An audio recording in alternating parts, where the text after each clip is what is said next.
उत्तर प्रदेश के सामर्थ्य को मैं जानता था कि उत्तर प्रदेश व्यापक संभावनाओं वाला प्रदेश है, अनलिमिटेड पोटेंशियल का राज्य है। लेकिन इस अनलिमिटेड पोटेंशियल को प्लेटफॉर्म चाहिए, उस प्रकार की लीडरशिप चाहिए।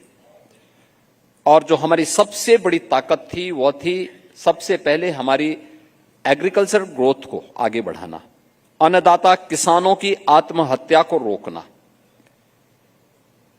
अन्नदाता किसान के लिए प्रधानमंत्री मोदी जी ने उसे अपने एजेंडे का हिस्सा बनाया था और अनेक घोषणाएं भी की थी, लेकिन वे जमीनी धरातल पर नहीं उतरी थी।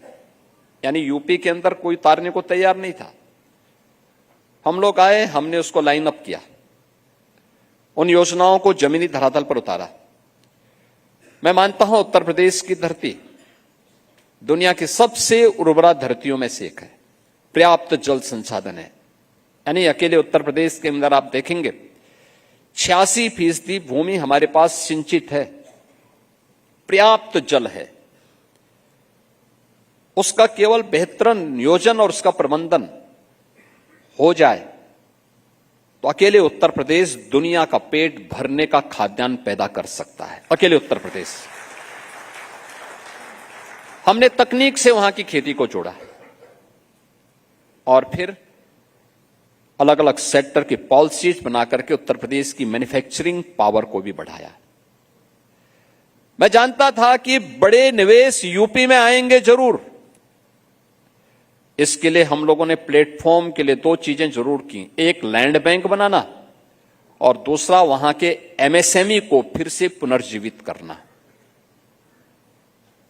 और आज मैं कह सकता हूं यूपी के अंदर जब मैंने उत्तर प्रदेश में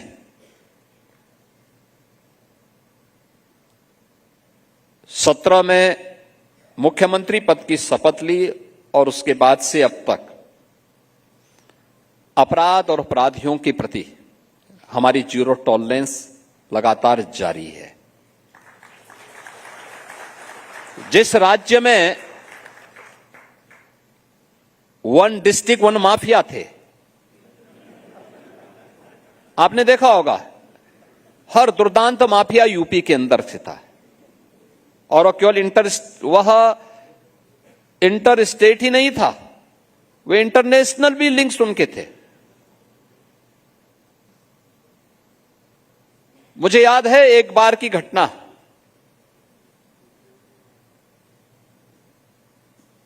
प्रयागराज जो महाकुंभ की धरती है, वहां का एक माफिया का काफिला जा रहा था।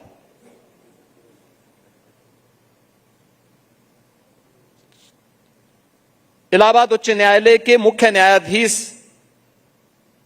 के काफिले को रोक करके उस माफिया को पहले पास कराया गया।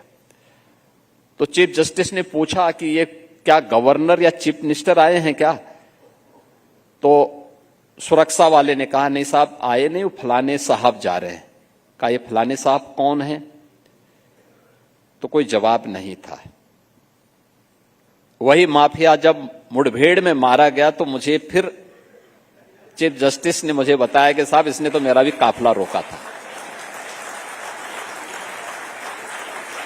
आप वहां के उसका अंदाजा लगा सकते हैं क्या स्थितियां थी।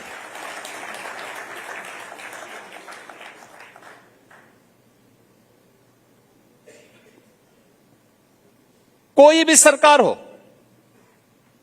समानांतर सत्ता उन माफियाज की चलती थी। और मैं इस बात को आज कह सकता हूं, आज उत्तर प्रदेश में कोई माफिया इस प्रकार का दुस्साहस नहीं कर सकता है।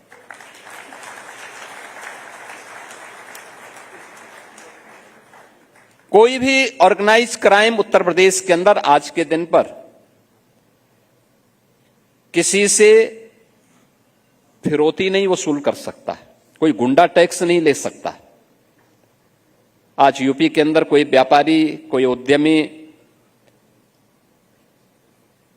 किसी भी प्रकार से किसी को गुंडा टैक्स नहीं देता और यहां तक कि पॉलिटिकल चंदा भी नहीं देता है। यह भी हमने रोक लगाई है कि कोई पॉलिटिकल चंदा भी नहीं दिया जाएगा कोई गुंडा टैक्स नहीं ले सकता।